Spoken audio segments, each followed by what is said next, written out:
Welcome, everybody. I'm Beth Turner, a university professor at the University of Virginia and longtime friend of Patrick and Susan, and co-curator of the exhibition Unpacking the Archive. I'm delighted to welcome you to this wonderful symposium, to the closing panel entitled Extinction or Evolution, Imagining the Future of Political Cartoons. I'd like to open this session with one of the last cartoons Pat published before retiring.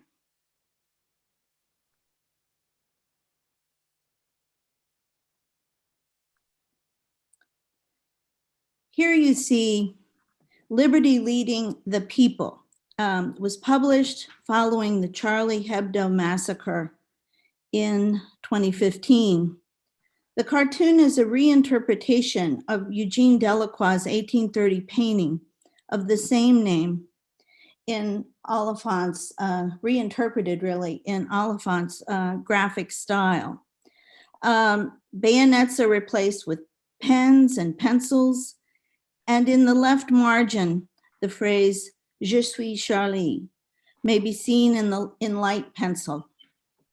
This cartoon is an aesthetic and conceptual triumph and should serve as a call to arms for the next generation. I'd like to take a minute just to figure what might be the admonition of this cartoon. First of all, think about the painting that Oliphant uses as his point of departure. The image is, of course, Eugene Delacroix's great symbol of revolution, the painting, a monumental painting of the barricade. And with all the people united in a common ascent led by liberty. That's inspiration enough. But Pat's graphic interpretation contains something else. Not only the idea that the pen is mightier than the sword, but also that drawing itself is a powerful vehicle for all cartoonists to remember just how powerful drawing is, and that out of those clouds of lines in this image comes the clarity of thought and clear, impactful statements, ideas that are strong enough to overcome authoritarianism and oppression. And certainly here you see them chasing away the figures of death. So in thinking at this current moment, we might want to think about how Pat is telling us to keep up the good fight, and he's also telling us to keep drawing every day, as he once told a UVA student who was an aspirational cartoonist. So in our current moment, the cartoonist, being a cartoonist is an act of courage. The danger that our cartoonists face, both internationally and here in the United States, is a sign of the power of the pen, and also a sign of the threat of their visual political critique.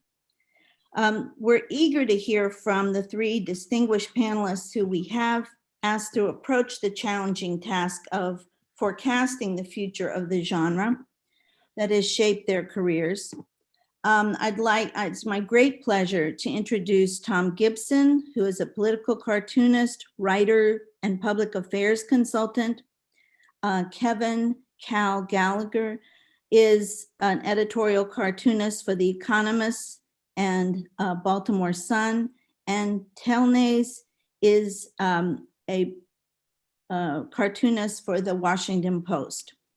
Tom, Cal, and Ann will each speak for about 10 minutes, and we will then open up the discussion to all visiting cartoonists who will respond and add their thoughts.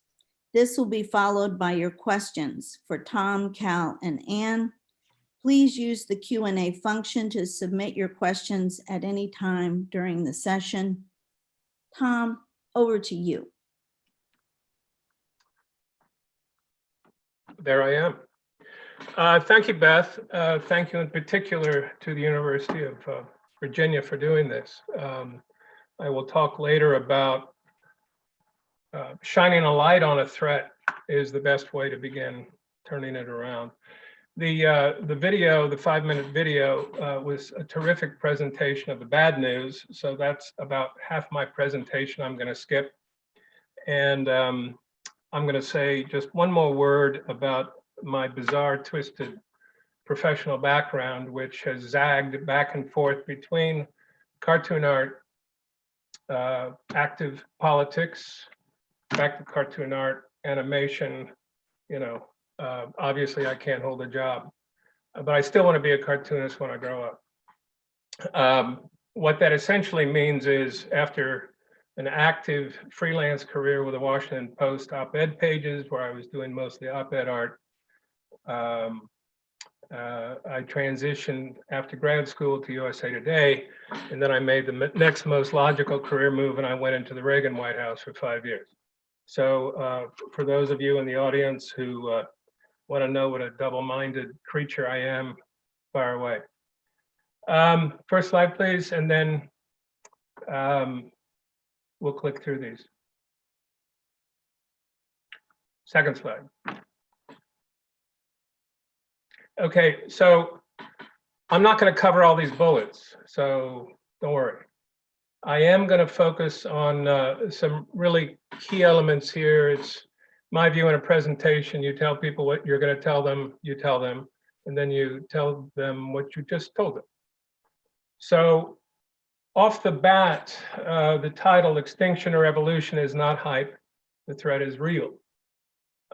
Here on the bad news side of the equation, I'm going to focus just initially and move on about what I see as a huge threat, which is self-censorship, which is driven by associations and advocacy groups and lawyers so eager to sue and get apologies and get PR. That is a problem.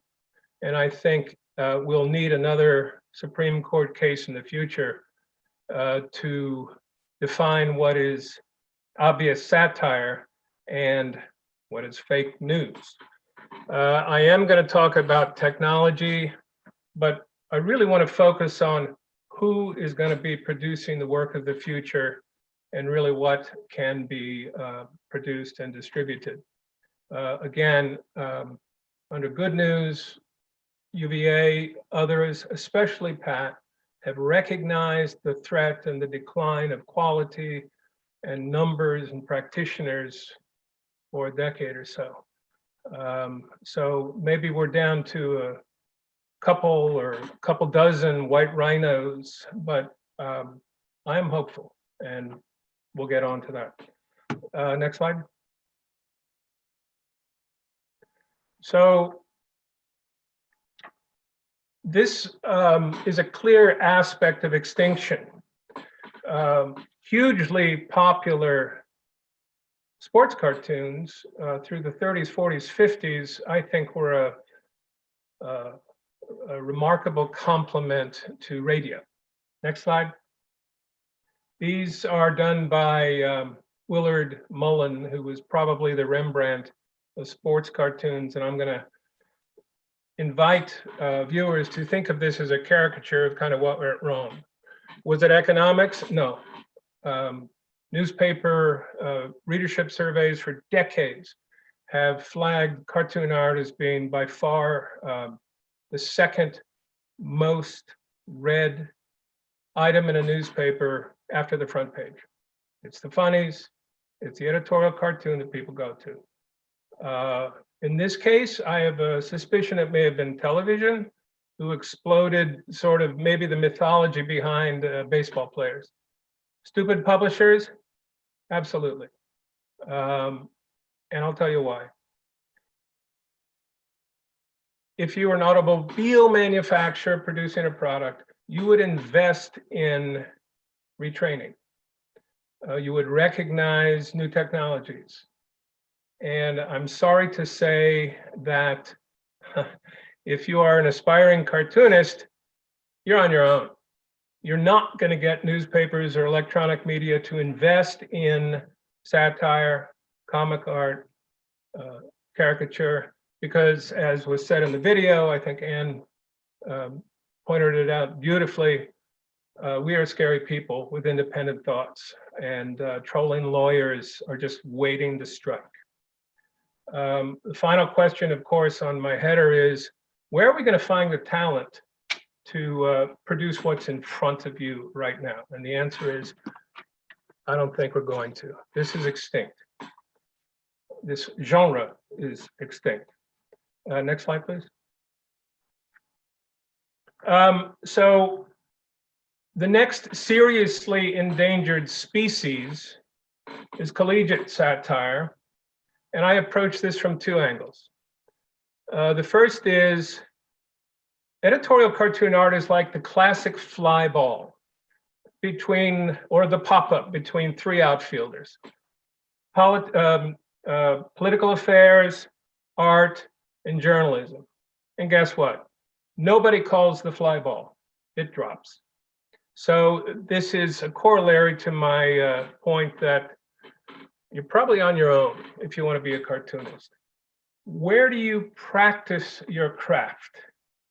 Well, for most of us, certainly Anne and Cal and others, we practiced in college. And unfortunately, if one of the top professionals in satire and humor, Jerry Seinfeld, won't go on to college campuses, what hope is there for an amateur to peacefully or with a certain amount of freedom and latitude practice up their craft? So the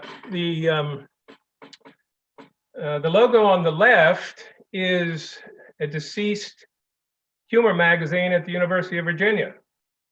It comes back from time to time anonymously, and it's yet another casualty, and there are many, many, unfortunately, these days. The two white rhinos on your screen remain in business because of two things. The Harvard Lampoon in the middle is wonderfully endowed, has a very cool building, and they'll stay in business because they have the capital and wherewithal, and perhaps if they have to hire lawyers to defend them, they can. The other is the Princeton Tiger. These are, by the way, the two oldest college humor and satire magazines in the country. The Princeton Tiger has done something clever, and this is a plug, they hold an annual humor conference. And this is, I'll simply call it, it's a cell, maybe even subversive cell of organizing and trading tips, much like some of the salons in New York City years ago outside of Pratt Institute, where cartoonists got together and decided how they were going to do their craft. So seriously endangered probably covers it, but college satire is not dead yet. Next slide, please. Here are three endangered species, no question. And I simply line them out. David Levine's remarkable ability to caricature, to infuse personality and motives and happiness or anger, or in this case, Richard Nixon. You saw Ed Sorel on the video, magnificent talent. Pat Oliphant, Hirschfeld, Cal, and Telnaes, they're great talent. Gag cartoons have suffered enormously with the decline of magazines. I just love this one in the middle. I'm stalling so you can actually push in and see it. It's amazing. Unfortunately, with the, I guess I'll use the word departure of Bob Mankoff as cartoon editor of the New Yorker, I think the quality and certainly the satire has slipped badly. We can return to that. The third item on the far right is what my stuff looks like. I'll just call that op-ed art. And I included this one from USA Today from years ago because a lawyer called and complained. Okay, and the lawyer was representing Notre Dame University because I was representing the Fighting Irish, and my Irishman was too close to their mascot. So lawyers will complain. They're paid to complain. Next slide, please. All right, we're turning the corner. I'm going to talk about good news. For a couple years, off and on, I have a little foundation. We have hosted international cartoon competitions. So my numbers are 350 international editorial cartoonists from 93 countries. And I'll simply make two quick points here. If you think an American cartoonist is taking a risk, the cartoonist on the left is Syrian, and the object of ridicule is President Assad. So I haven't checked recently to see if this fellow still has a pulse, but this is what's called courage. The item on the right is actually a screenshot from an animation where the cartoonist is urging secular democracy in Iran, which is, of course, extraordinarily dangerous. And I know in this case, the cartoonist was not in Iran, but I do know that it had a wonderful impact and spawned graffiti across the street from the University of Tehran and other wonderful places. So here's kind of what I'm saying here, that there is talent globally. That's actually good news, bad news. The last television sets built by RCA were done in Bloomington, Indiana, 20 years ago. They sought lower costs in Poland, and they were still too high, so television manufacturing for the world moved to Asia. I believe with technology and a certain amount of First Amendment protection, anonymity and freedom will prevail against the litigious nature of the PC universe we live in. So this is actually, I'm going to call it a good news, futuristic view. Next slide, and this is really complicated. The next slide is very complicated. Next slide. Okay, boom. 5,000 years in one slide. Here we go. Upper left-hand corner. I think we flatter ourselves to think that humor and satire is a function of, Western Europe or whatever in the last several hundred years. In fact, I was stunned to find this Assyrian ivory carved from 5,000 years ago. I didn't find it. I saw it in a museum in Baghdad, actually. And if you look at it, some clever lad, man, woman, I don't know, from 5,000 years ago is pranking the future. I just think it is so cool. He is snickering at us because he's got a joke.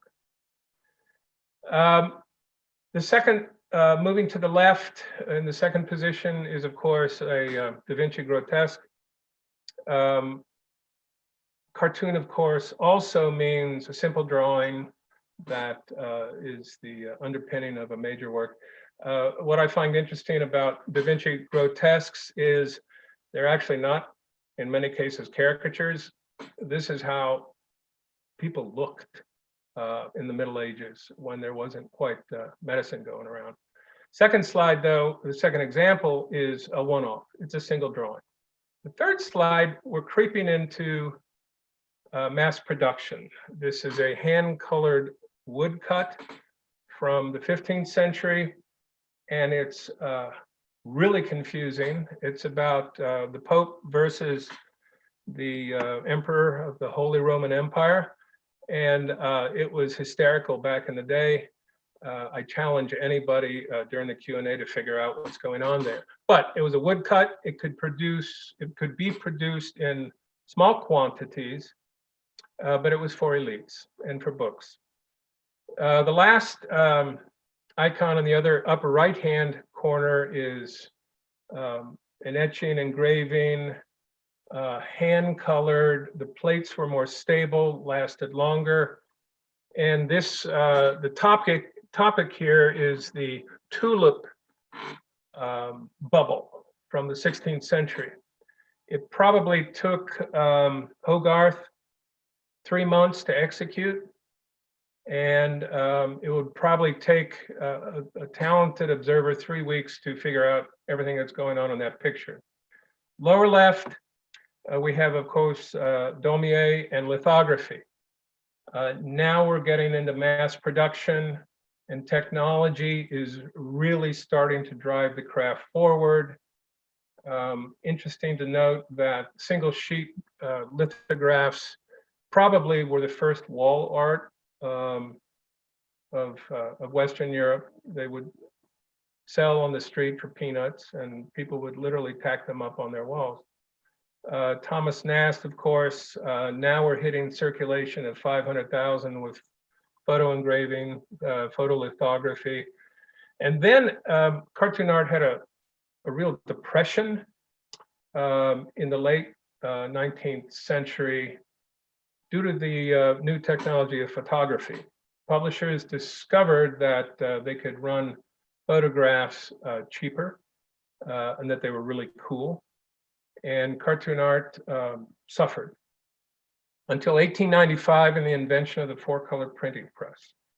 The slide, the icon in the 7th place is a Yellow Kid, and it is designed with so much going on that readers would spend the whole week trying to decipher all the fun inside. I'm going to end this slide by simply talking about Gertie the Dinosaur and animation. That is clickbait for Kevin and Anne to comment on, because they've both been pioneers in cartoon art animation. But I will say that that single technological leap spawned, in my view, all sorts of cartoon art in the early part of the 20th century.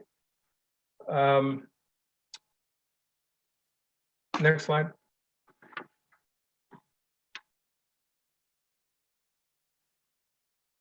I'll keep talking. Next slide. Some technologies that folks don't know about, perhaps in the cartoon genre, are the creation of fonts. I'll tell a quick story. Next slide, please. Hello. Just keep on going. It looks like we're having some technical difficulties with the slides. So okay, so my next slide is to simply say that cartoon content evolved with the technology. That cartoons, particularly, for instance, in the US, new masses was used for propaganda because they're powerful and evocative. Here we go. This is great. So you see new masses, workers of the world breaking free, and good guys and bad guys. What I'd really like to focus on is the Bill Malden graphic on the right. Bill Malden, if I can take this liberty, was a mentor to Pat Oliphant. And I, through Pat, was able to meet Bill in his later years. But here's what Bill did. He took cartoon art, editorial cartoon art, from third party plural, looking into a political situation, to first person personal. This depiction is Willie and Joe. Joe, of course, was snatched by a company called Hasbro and converted into G.I. Joe. But the caption I'll never forget is one speaking to the other saying, "Yesterday you saved my life, so I'm going to give you my last pair of dry socks." That concept really brought the war into first person or first person plural for the men fighting, reading Stars and Stripes, and the folks back home. I think Bill Malden did for cartoon art what the sitcom All in the Family did for television. Spawned a lot of spin-offs and humanized cartoon art. Gary Trudeau owes his success really to Bill Malden because the genres really started to evolve. Some good, some not so good. Cartoon art kind of merged toward the middle. Editorial art became more comic-y, and comic art became, in some cases, and I'm fine with this, more editorial and opinionated. Next slide. Okay, so I'm almost done. I'm going to go to the bottom two comments, and these are, you know, what I've done is give a semester course in about 9.5 minutes. Haha. Who is going to be drawing the cartoons of the future is a huge question. Where are they going to train? How are they going to train? Who's going to train them? There is a tradition of mentorship in the editorial cartoon business. I'm super honored and pleased to say that I've been hanging out with Pat for a long time. He will deny that he taught me anything because I am so mediocre, but I have learned by his example. So, where are cartoons going to be produced? Anywhere. Internationally, perhaps. I think we need to think a little bit less about what's going on here in the US.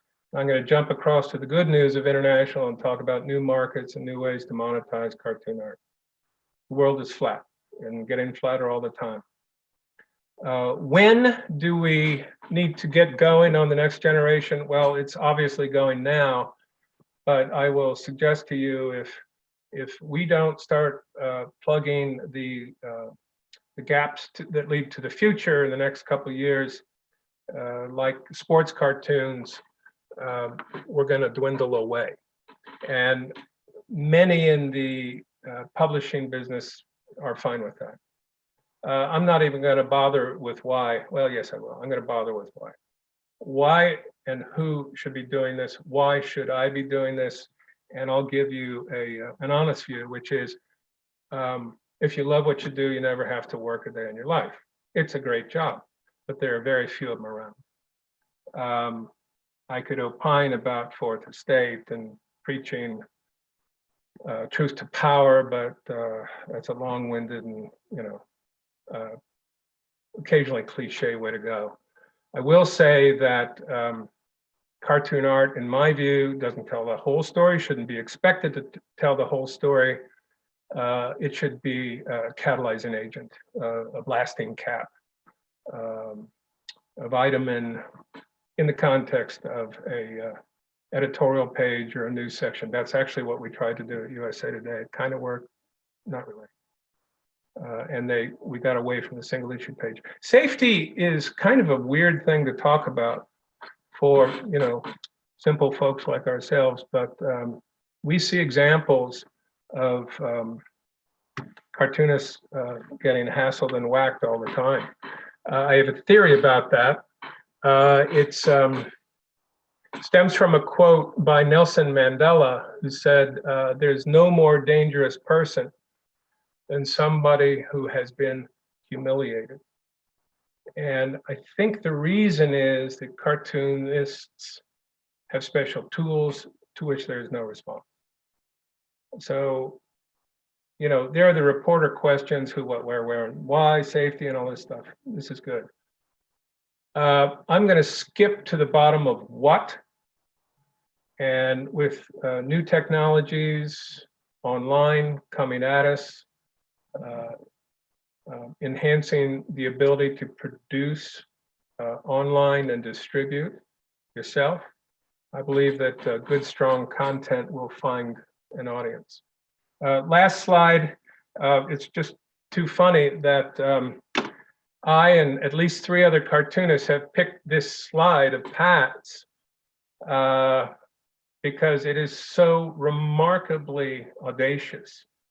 And to conclude, I would say that the future is getting to the future, getting to the next generation of a strong editorial practice will involve looking forward to technologies, as I sort of have alluded to, and how they can equip us to produce and distribute, and also look back on some of the remarkably powerful, evocative works in the past. So I'm signing off with that one.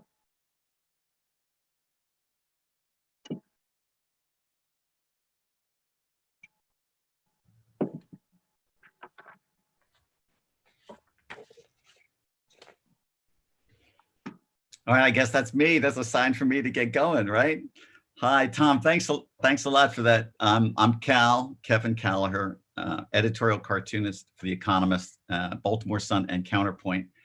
And yeah, so we're here talking about, extinction or evolution. And I'm here to tell you guys that there's going to be, I think, a little bit of extinction. Is that possible? A little bit of extinction and a lot of evolution. But I guess first we have to describe what we're talking about. What is it that's in a threat? And if we're defining a cartoon or a political cartoon, as those that you have now seen at the library and University of Virginia, this amazing collection of Pat Oliphant's work, which is hand-drawn by an individual in black and white, brush, pen, ink, on paper to appear in print. Well, that, I'm afraid, is going to be extinct-ish. And I'll describe why there's an ish at the end a little bit later. But if we broaden out the notion of what Pat Oliphant was to the 20th century and apply it to what's going to be in the 21st and 22nd century, and that is visual satire involving caricature. When I say caricature, I mean all faces that are exaggerated, but also caricature in the broad form of exaggeration of not just physical, but also of ideas, and to deliver a message. If you throw those things together, then we have a really exciting future. In fact, there's an awful lot to be hopeful for. So now that's going to be a segue into the first slide. Can you get the slides up for us, please? So I mentioned to you that I would work for The Economist, and The Economist is a global publication. And I've had the good fortune and privilege to travel the world doing events for The Economist, speaking to audiences all around the world, more than 30 countries. And wherever I go, I make a practice of going and visiting the cartoonists in the country, and to see what their situation is like and what world and challenges they have in comparison to what it's like to be a cartoonist here. Next slide, please.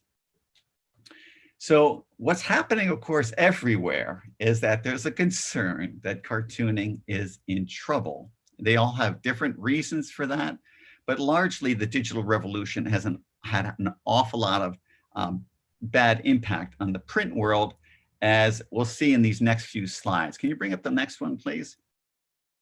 So I just did a little experimentation. I went on the web and found a list of the 25 top newspapers in the US today. And if you go to the next slide, I highlighted those that 25 years ago I thought had a staff political cartoonist. And it was about just a handful that didn't. And I might be wrong with some of these. I'm sure my cartoonist colleagues will correct me. But then I corrected it for today, and let's bring the next slide up, The next slide shows exactly how many have staff cartoonists today. It's almost the inverse of the previous slide.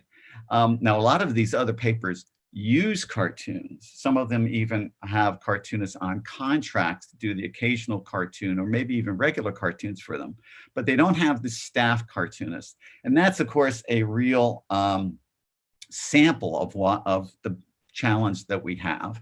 But there's also another challenge, and that is not only are newspapers, shrinking in circulation because of things online, but also because young folks, anybody under the age of 30, doesn't read a print newspaper.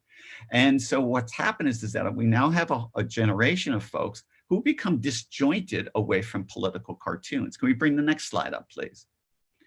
And we would all love to have, the cartoonists come back in town and have everybody look forward to seeing them with great, love and regard. But I don't know if that's going to happen. So part of it is, the newspapers are shrinking, but it's also partly because many people or young folks regard us as a kind of a vestige of a foregone era. Next slide, please. And part of it is because, and here's a cartoon that I did for The Economist this week, is that we are, used to work in black and white. We're used, Tom was talking about old technology. I mean, black and white was developed for technology at a time when people could not print color. And so these lines and this use of crosshatching to create imageries and color and shape and texture is just something seems very old fashioned, including something, use of donkeys and elephants and Uncle Sam. Next slide, please. And it seems like something that would be more suited for a whole century ago. And it doesn't help, let's go to the next slide, please, that we are also using the metaphors from a century ago as well.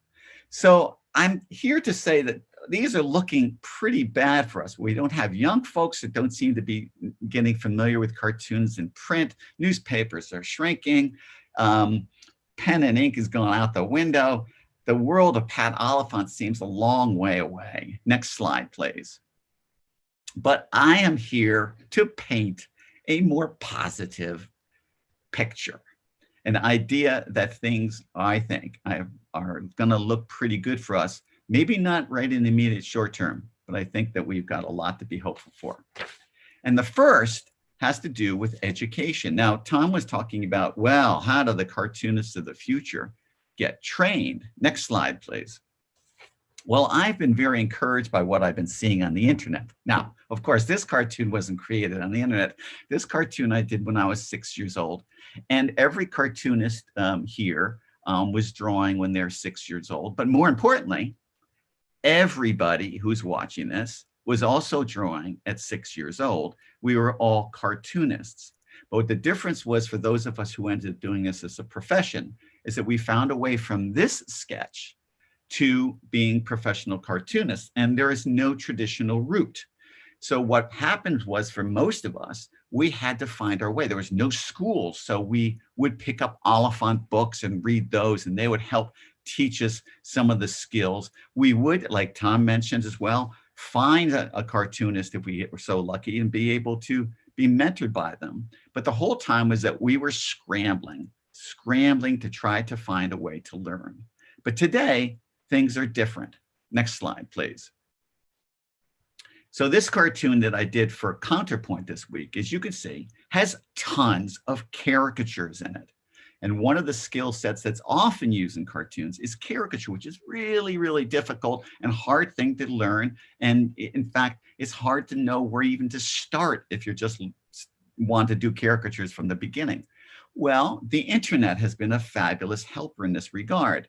In fact, if you go to the next slide, there are some very famous caricatures on the web who actually have classes in schools to be able to teach people who are aspiring to become caricaturists, to work in the art, to excel. And this one on the left is done by an English cartoonist named Paul Moisey. He's a great cartoonist, worth looking up. And on the right is Jason Sealer, American cartoonist, also does in tons of work that you'll see on magazine covers and dotted around all over the place because you can see the high level of skill and why both of these people are in demand. But it doesn't just stop at caricature. One of the things that I've discovered in my travels is that cartoonists around the world, many of whom do not come from countries that have a tradition of satire in their society, partly because they come from emerging democracies out of authoritarian pasts. They turn to people like us, those who are practicing in the West, who've been doing this a long time.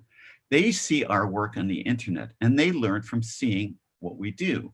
I also have every day in my inbox scores of cartoons that I follow from cartoonists around the globe. And everyone is basically in a large group conversation about what's going on in the world. You're just reviewing other people's work, learning and see some great styles and approaches. The web has turned out to be a masterful place for young, aspiring satirists to learn some of the craft in ways that they couldn't be able to do before. One in particular, I remember meeting an excellent satirist in the middle of Romania, where there was no place, no publications there, but he learned from emulating the cartoonists around the globe. Next slide, please. Now, talking about caricature, now one of the things I see that's going on that's getting me very excited is the fact that kind of political cartoons as we know them has grown and exploded outside of the newspaper, outside of the print, into moving images.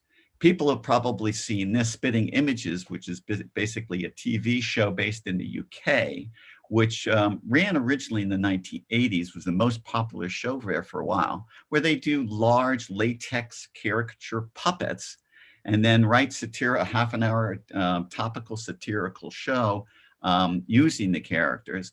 And it remains to be seen whether the most current edition, which just launched this month, has the same success as the early ones. But I'll take it to the next slide. There is something that is maybe a better example that's been hugely successful. And this is a show in French Canada in Quebec called Le Flock.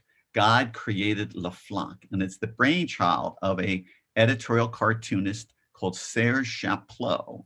And the character on the left, who's the star, is a radio talk show host, and he interviews and is involved with a lot of the politicians, the local politicians, both in the province, but also in all of Canada. And this is a full 3D animated cartoon that is done a half an hour show every week. It's written, produced, recorded every week for many weeks of the year. And it's an astonishing production thing to do. They have scores of people working for them. They turn it out really fast. It's on the news. It's an amazing thing. It just shows that the power of satire and caricature is contagious. Now, I have to tell you, I did a little bit of this myself. Pass to the next slide, please. And I did this in 2008, did the same 3D type of animation stuff. It's really complicated. It's a little bit expensive. It requires a lot of people. So it is a little bit different. No, in fact, it's a lot different than doing a daily political cartoon.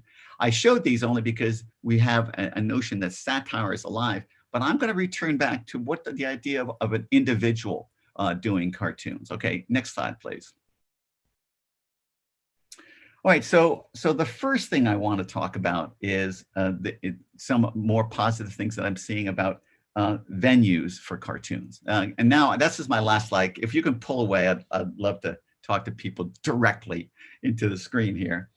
So there is a concern about venues of where cartoonists can appear and get paid if newspapers and the print and the natural home for cartoonists disappears. There's been one very encouraging project, which I've been very much a part of, as well as Nate Beeler and Rob Rogers, who are part of the cartoonists here today. And it's a thing called Counterpoint.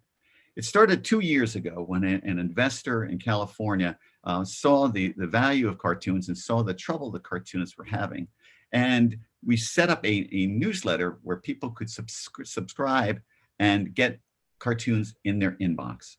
When we put it all together, one of the main characteristics of this project was we're going to have cartoons from the left and cartoons from the right juxtaposed, delivered, so people would get a really interesting mix.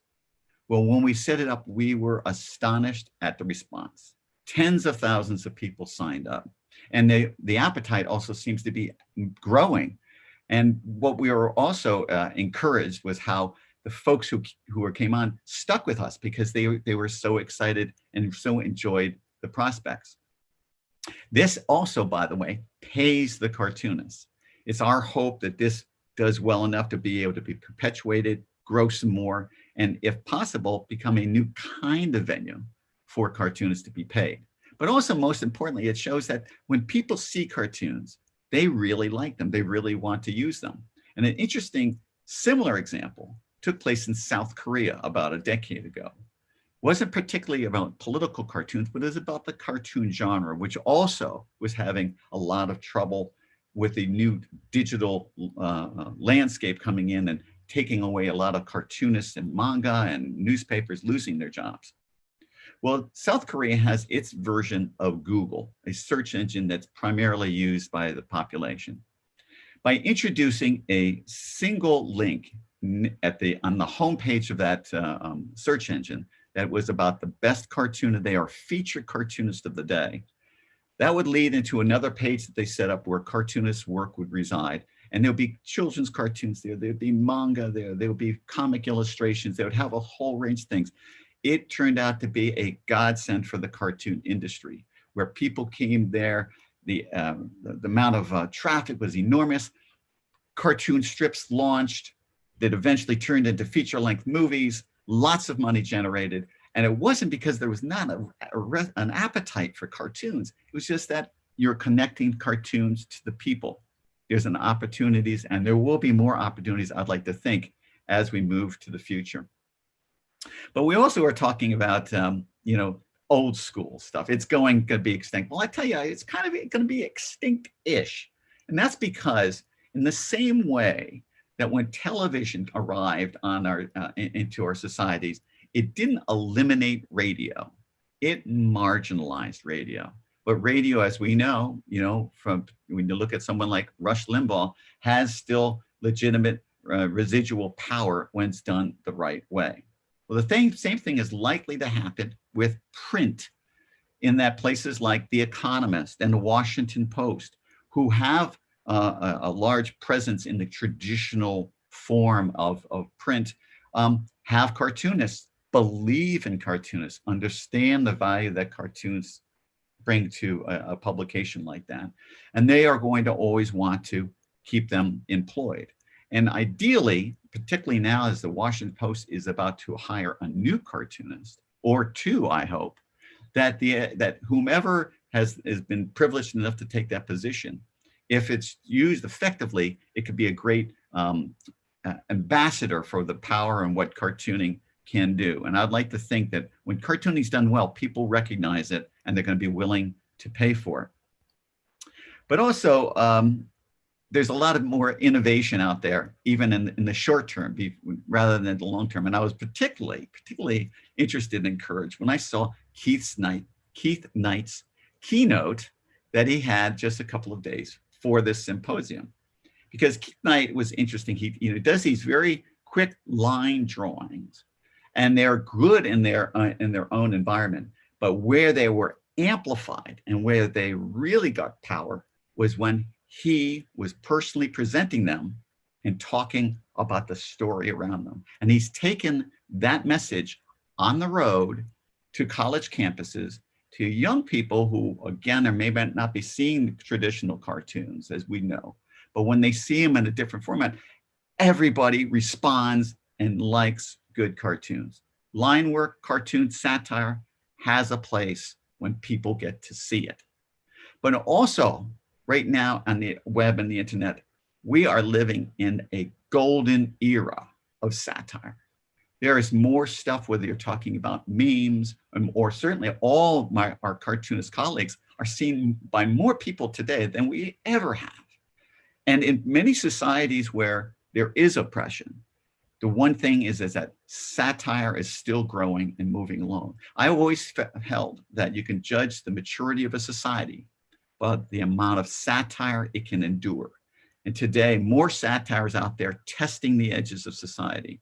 And I'd like to think that if you think of something like Facebook, you think of social media, all of these things, those technologies were not around 15 years ago. We can't imagine what's going to be on 15 years from now. But I'd like to think that the grandchildren, this is metaphorical speaking and artistically speaking, the grandchildren of Pat Oliphant's cartoons will be thriving in the environment that we're going to be seeing in the decades ahead. And that's it from me. And I'm going to be happy to pass it over to Ann Telnaes. That's great. Thanks, Cal. That was a wonderful overview. So Cal started out by saying that he's going to talk a little bit about extinction and a lot of evolution. So basically positive. So I'm going to take it even a step further. The title of our panel is Imagining the Future of Political Cartoonists. And I'm going to say that the future is now. And I'm going to show you why I think that. By showing you what has happened just in my own career, which is 28 years. My first cartoon, if you show the first slide, was published in 1992. And it was on the print page of a newspaper. And it was in black and white. And that was my first published cartoon. That's how I started out. I was freelance, was not a staff cartoonist, and became nationally syndicated. And my work was there until 2008. Next slide. Now things changed for me and my colleagues. Color was introduced, both in print, and then when we got the internet access to us available, then we were able to do color work rather than just black and white. But the thing that really changed, for me at least, was when I decided I was going to try to animate an editorial cartoon. My background is in animation. I went to California Institute of the Arts and I worked for a while in the business. Next slide. Okay, I think you're gonna have to start it. So why don't you go ahead and start it and show this. I feel passionately about issues and I don't hide my emotions from people. But I am not a bully. Okay, so some of you might have recognized that voice. That was then Governor Chris Christie, who had not a very good relationship with his state's teachers. So what I decided to do is I went to the Washington Post and told them, you really need an animated editorial cartoonist. And you know, I was just lucky. I was lucky because the timing was right. Print, as has been discussed by many other speakers, was disappearing, and the Washington Post was putting a lot of effort into their online. And so it kind of all fell together, but see how much it changed since I had started in 92. You know, here we are in 2008 when I went to the Post. So next slide.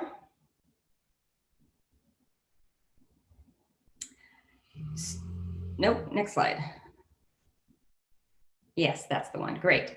Okay, so as I said, in 2008, I joined the Washington Post online. I started out just doing animations, as you just saw. And then in about 2014, I started seeing that things were changing. Social media was becoming, you know, really important. And I just felt that I needed to offer my readers something more than just that animation, because it was a little bit limiting in how they received it. So I went to my editor and I said, look, give me a blog like you give your online opinion writers. And they gave me a blog, which gave me the freedom to do both static again, and as you can see, I was doing it in color. It also gave me the freedom to do a long form essay, which is the one about changing the healthcare system. Because I could scroll down and the reader could scroll down and read about my thoughts about what we should change in our healthcare system. And I could continue doing animation. Next slide. Whoops. And well, okay, that's fine. Just keep it here. I included also live sketching in what I could do in terms of various mediums. So one of the things I will do, as you see, this was just recently, this was the hearings for the latest Supreme Court justice. And I would just sit there and draw and then post immediately on social media the sketches I was doing at the time. Okay, now next slide. And I could animate still. This is an animated GIF. Now I'm not using sound anymore, but for social media, GIFs work really well. So I had all these different things at my fingertips. So now here we are we're in 2020, and I've already gone through all these different mediums that have been available to me. Okay, let's show the next slide. I also want to show now what some colleagues are doing that's different, exploring. Steve Brodner, who is a longtime illustrator, and he's been around ever since I was in art school, doing political caricatures and illustrations for, at the time, magazines. He's now online as well as in print. And he started doing, when the coronavirus pandemic unfortunately came, he started doing these regular The Greater Quiet series, which showed people that were affected by the coronavirus. Next one. And Signe Wilkinson kind of took a local approach, and she would go out in the mornings, the early mornings, to go out and sketch what was going on in her neighborhood.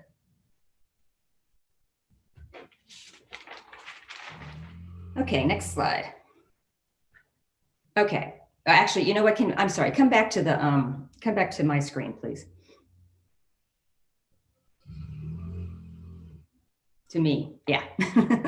So I just wanted to show you what has happened since the time I became an editorial cartoonist as a print, black and white editorial cartoonist that everybody's been talking about, to where we are now with colleagues exploring different mediums to express opinions and what's going on out there in the world.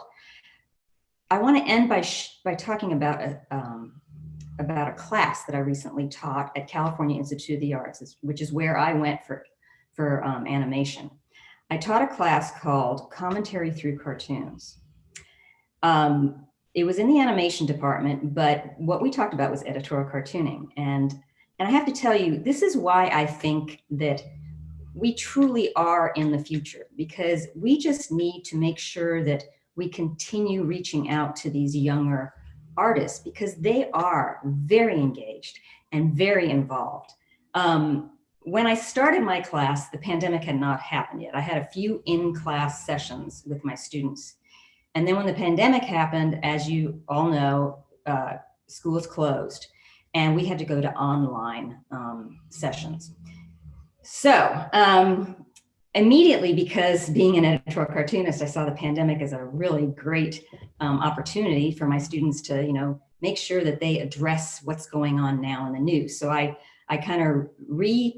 told them, you have to do for your final project, you have to do something on the coronavirus, which I have to tell you, some of my students kind of panicked about, because they were already tired of the situation that we were in. They were tired of addressing it. And one student in particular, she was originally from India, wrote me immediately an email and said, "Oh, I couldn't possibly do that. I'm so sick of it. I can't do it. I'm stressed." And I thought, oh, great.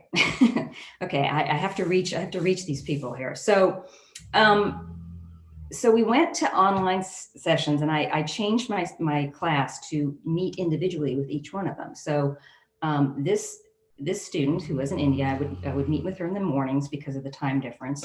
And we talked a lot, and she told me her concerns and her fears. And I said, well, look, you don't have to do, something doom and gloom about it. Why don't you do something about the pandemic that affects you personally? And that is the one difference about current young cartoonists that I have observed in my classes. They really do want to comment on political and social situations, but they personalize it quite a bit, which is good. That's fine. So I encouraged her to do something from her own point of view, her own personal life. So I talked to her quite a bit. We went through a lot of different suggestions. And let me just go through her it's a long form essay. The type is a little bit small, so I'm not going to read everything, but you will get the gist. But this is what she did. And remember, she's in India, okay? So, okay, first slide.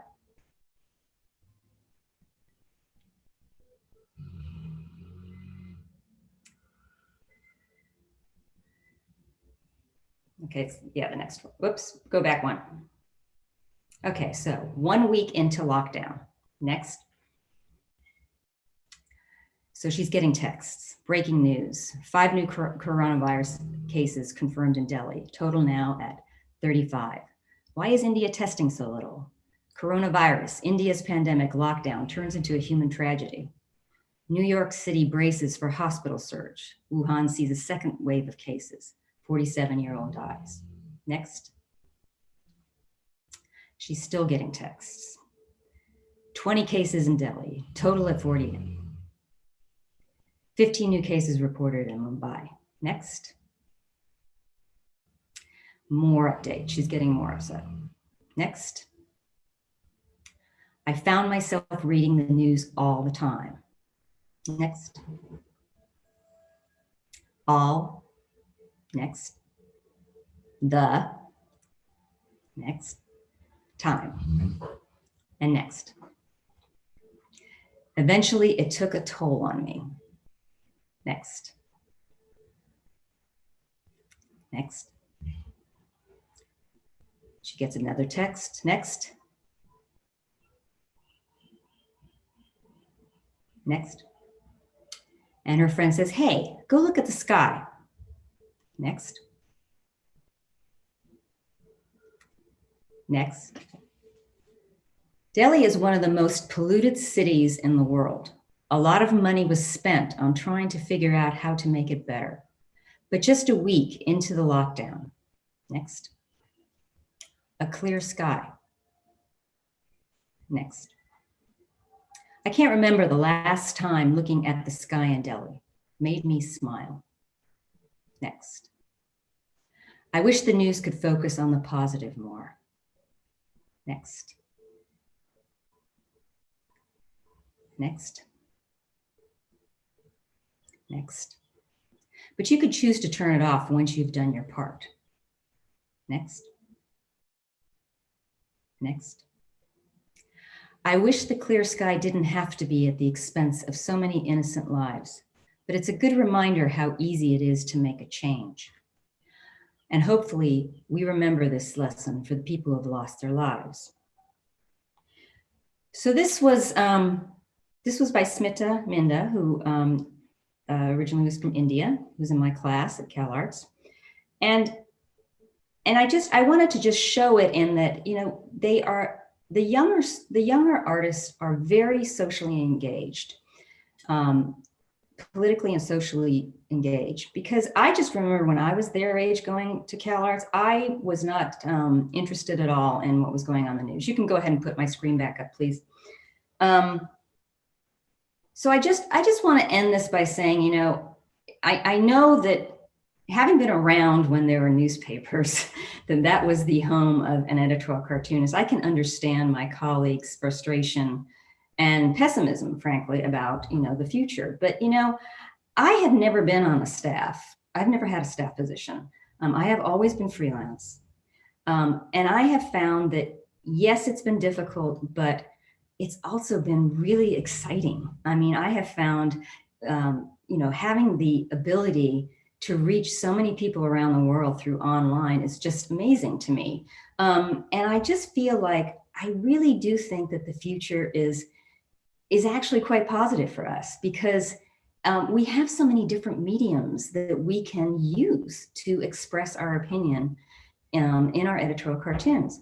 I just think it's a question of making sure, I mean, I do think that we do need to make sure that we do a certain amount of outreach to schools and younger people, because I have to say in my class, a lot of them didn't really understand what an editorial cartoon was. I mean, I did have to do some explaining about that.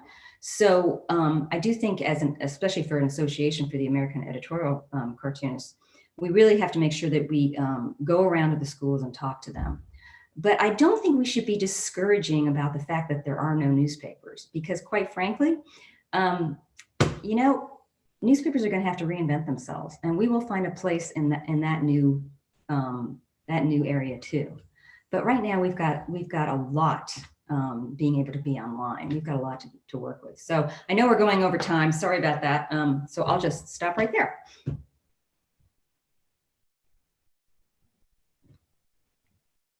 Anne, thank you so much. And thanks to all three panelists for these amazing talks. We have lots of questions from the audience, and I think a lot of enthusiasm from the other panelists who are all going to pop back up onto the screen now to participate in this broader discussion. And I think that based on Anne, your talk, there's a great question that we can start with from the audience that I think a lot of you may have thoughts about, which is, what influence, if any, do you think the development of the graphic novel and its readership and popularity has had for editorial cartooning? Because I do think that last wonderful student project you showed us rests somewhere in the vague world between the editorial cartoon and the graphic novel. And graphic novels, as we know here in Charlottesville, we actually have an entire store dedicated to graphic novels, the wonderful Telegraph, which has both a comic book store and a graphic novel oriented store right in our small city here. Can we talk a little bit about graphic novels and how they fit into this emerging new media environment?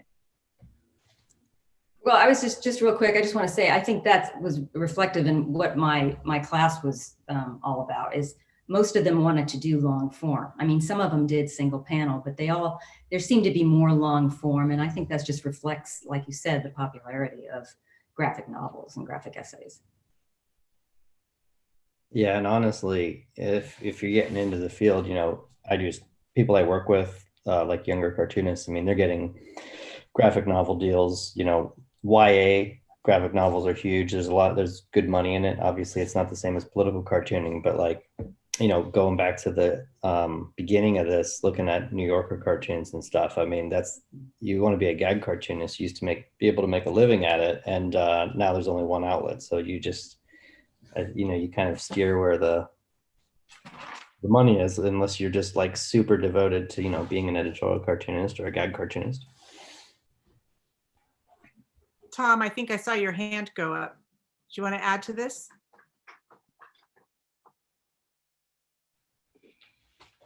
I don't know a thing about graphic novels. No, I was scratching my nose.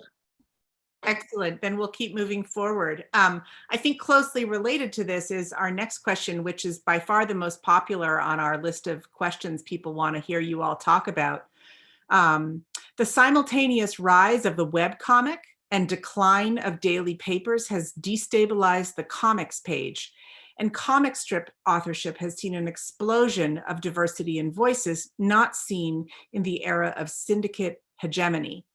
What does the evolution of media mean for the corresponding diversity of talent in the political or editorial cartoon? So what is going on with diversity? Are we seeing a rise in diversity in political cartoons the way we're seeing it on the comics page? Well, I might say that you won't, you know, in the very few remaining traditional positions, there's not going to be much change. But as your questioner alludes, in the world of webcomics and in the kind of an alternative place where barrier to entry is really low, you just have to have the opportunity to draw things up, you know, build a website or post them in places. Then you're already on the road to becoming a webcomic artist and saying whatever you want. So it means that there are not the same barriers that we might have had traditionally in you know, in the media landscape. So I think that's one of the things I have to tell you. It really excites me about what's going to be happening next, is that we're going to get so many different voices. Yeah, Tom. In terms of quality and the pool of talent, the bigger the pool, the greater the likelihood that we'll have inventors who are following paths that Anne and Cal and others have described. So I regret to say follow the money. Once upon a time, I pitched a major syndicate on a cartoon concept. And the guy said, "Oh, this is pretty good, but what do you know? Can you draw stock cars?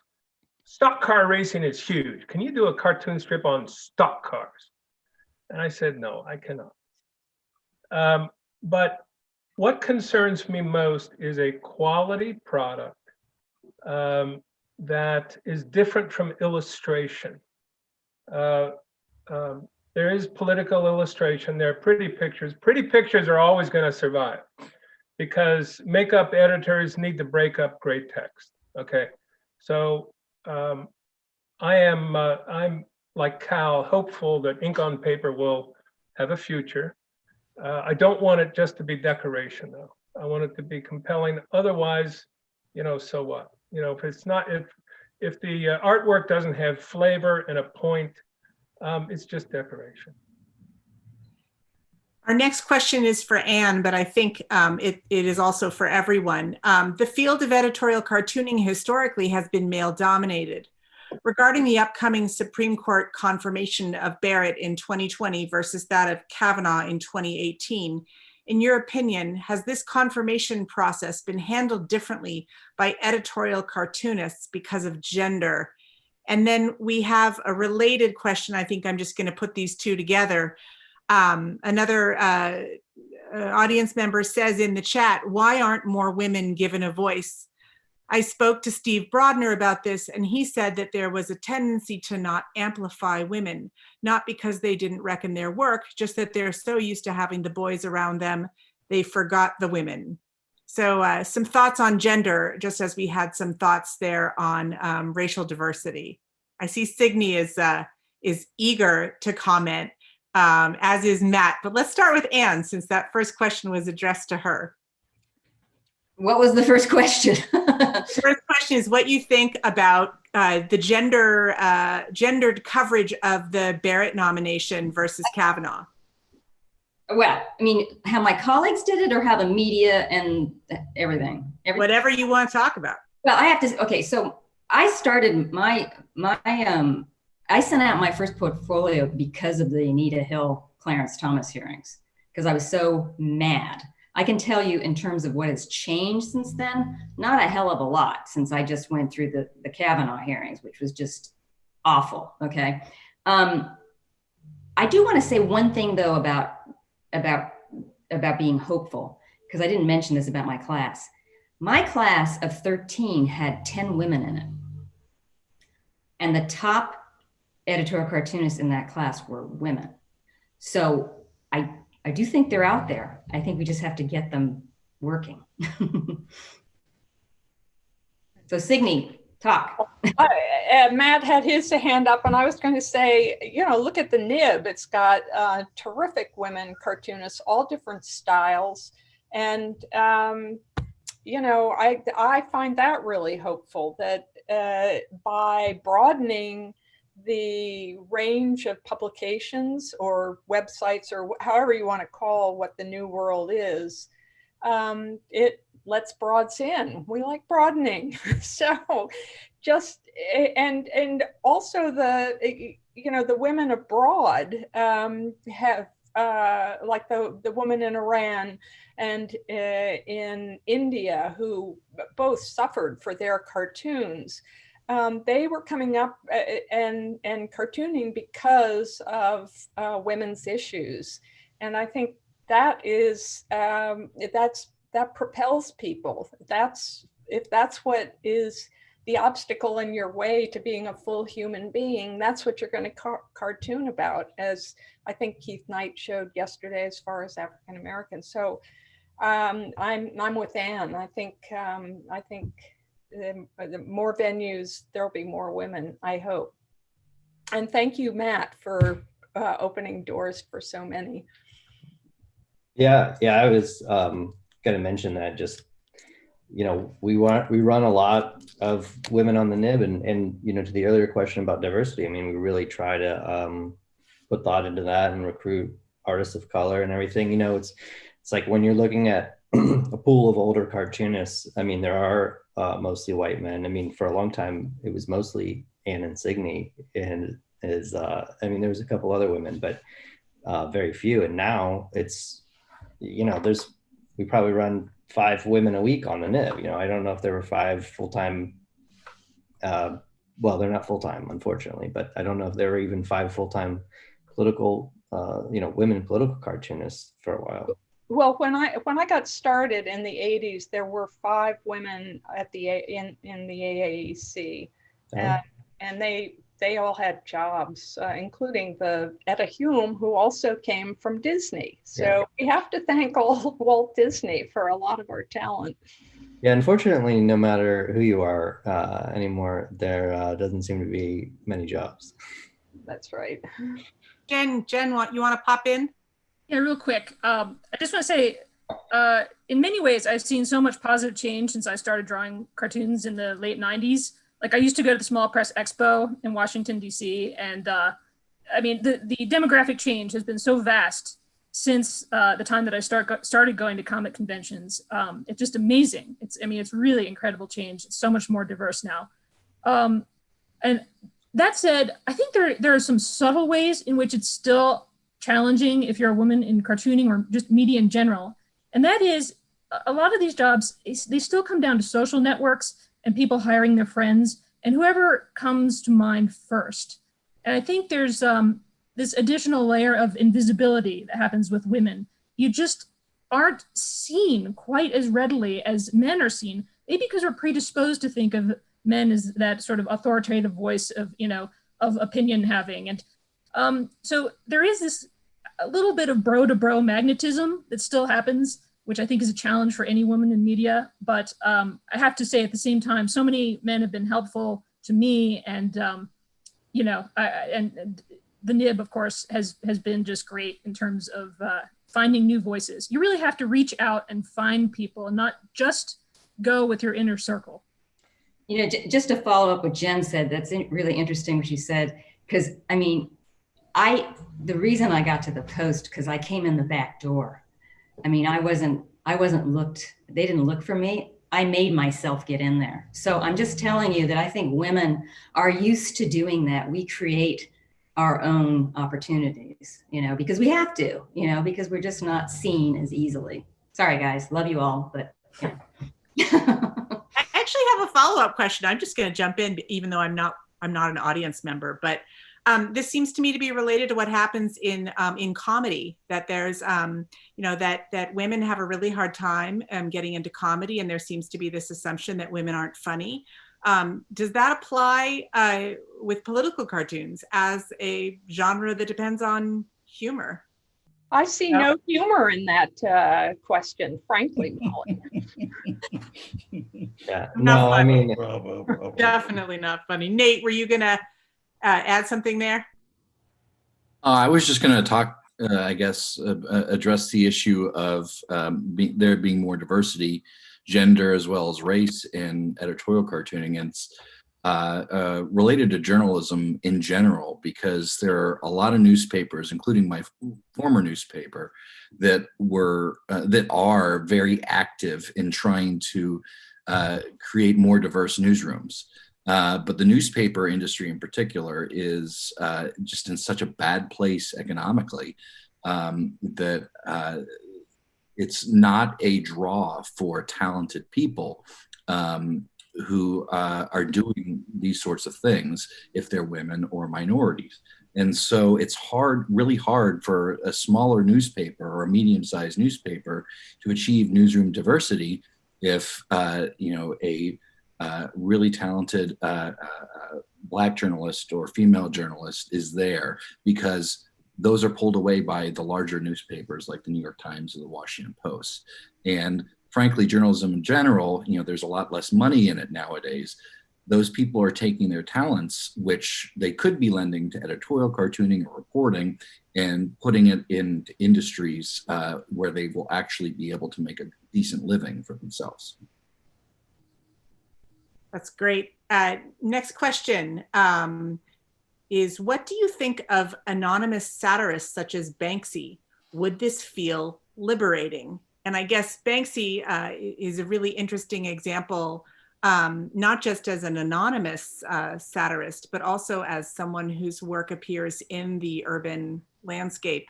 And I will add to this my personal favorite urban landscape satire, Trump Baby, which is not anonymous, but is another example of cartoons arguably moving off the page and off the screen and into the landscape.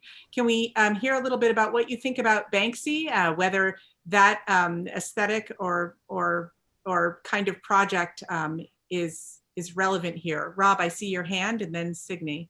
Yeah, I mean, I think Banksy is great, and I really appreciate what that artist does. But I think what, at least for me personally, what drew me, that's, you know, bad pun, but what brought me into creating, as Cal said, we all started when we were young, and I think for me, it felt like a part of who I was, and I would get recognition for it as a kid, and that continued on for me. So I guess for me, it would be hard to do it anonymously, just because of the way I'm built. I don't know about anybody else, but and I think that also the other thing is, you know, I think sometimes when you see opinions like the book Anonymous that was written, or the editorial that was written against Trump, I think there's a bit of cowardice to that. I'm not saying that Banksy is a coward, he's not, but I mean, I think that sometimes there's a bit of cowardice to that because they're trying to protect their life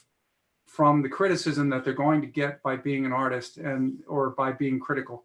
And I think that is, you know, that's not who we are as cartoonists. You know, at least not me.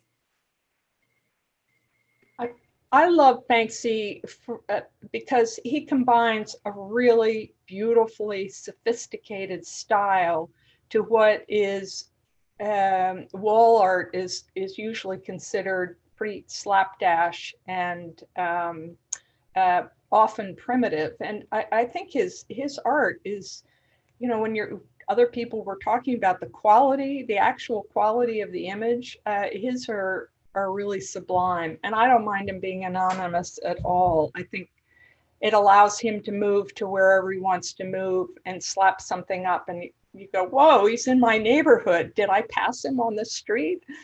I think I like him. Cal, you want to add something to that? Oh, yeah, the thing about Banksy is that he has a kind of a signature. I mean, we know there's a Banks. We know that it comes from an individual person. And I believe that's what the power of what a political cartoon or the things that we're dealing with is when people observe them, they know that it's coming from a specific person. This is in contrast to memes, which we see on the web, and everyone talks about the comparison between memes and editorial cartoons. I think one of the major distinctions is most memes, you don't know who made them, and they may be really clever and they may be kind of fun, but they're kind of out there, but there's no sense of ownership to it. And I think the thing about our cartoons, for bad, because we've already heard from some of our panelists here who get a lot of bad feedback, rough feedback for it, but we take ownership for it. And that adds a lot of the power to it, that we're willing to put ourselves out there, say what we want, and then other people respond to it. Tom. I'd like to address the issue of anonymity from two perspectives. And I use the word safety, and that is not to be hyperbolic either.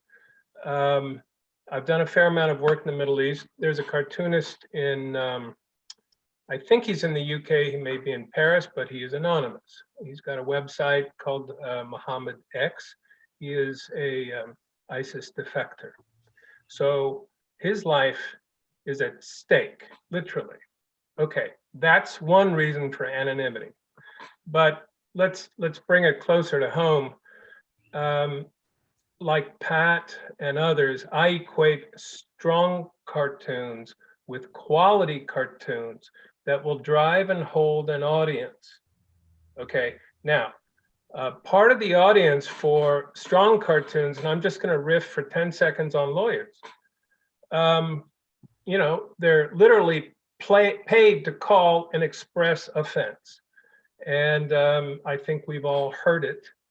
And over time, this begins to constitute self-censorship and what is even more severe, prior restraint. So Cal, you'll have a great idea, and you go, I'd love to put this out, but I can't. You know, my editor publisher won't let me because we'll get a nasty grant. This is one of the challenges of the future, and I do believe technology will provide a solution. There is something called this, you know, anonymizing software. It's not very good. You know, NSA and the good guys and bad guys can ultimately find out what server is being used and all this stuff. I have seriously considered using an offshore server and exploring that as a firewall from being sued for libel, or just too hard to find, or using a pseudonym. Again, we're now chasing our tail. Strong cartoons equals audience and impactfulness, but it also draws attention from folks who will call and complain. And when I was at MCI, once upon a time, we were building these networks, and we weren't shoving products into them. We knew that there would be inventors who would build the products. And I stand firmly with Ann and Cal to say that I think the future is rich. There's a lot of invention going on out there, and go team go. Oh, can I say one more thing, and then I'm going to shut up? Okay, promise. I'm going to leave you with a wonderful quote. And the quote is, "The world has become too absurd to satirize." And it was said 110 years ago by G.K. Chesterton.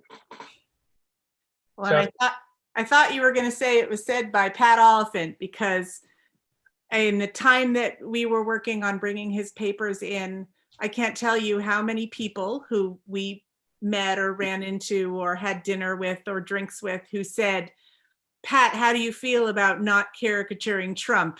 And he sometimes would say something to that effect.